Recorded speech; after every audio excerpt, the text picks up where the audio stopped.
Hey guys, today we're talking about another section or another aspect of the reading exam, and that could include a paired passage.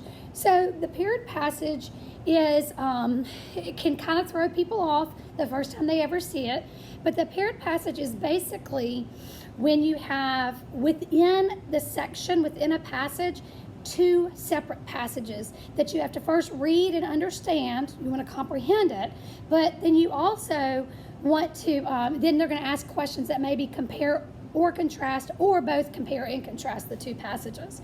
So what you want to do is have a good strategy on these. The purpose of these is to slow you down. Okay, so many aspects of the ACT are intentionally done to be a time waster. That's why very often you might see the questions or the passage is on one page and the questions are on another. It's to make you go back and forth. It's intentionally done that to kind of trip you up.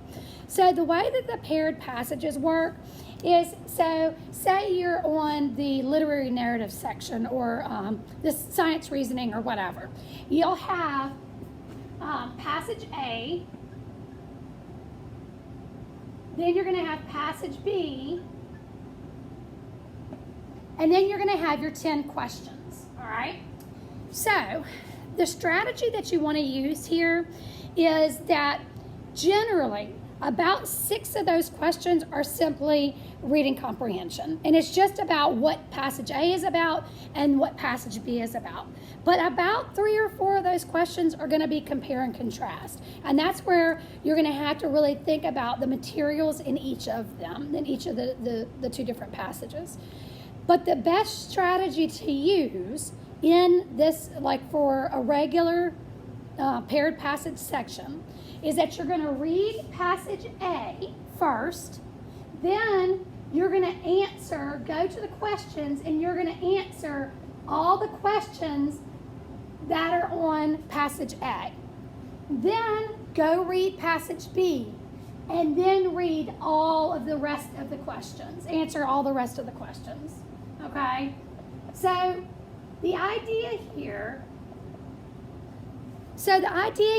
is to trip you up by like making you go back and forth between the passages. So the smartest thing to do is to read passage A, and while that information is still fresh in your brain, you want to go ahead and answer the questions that pertain to that passage.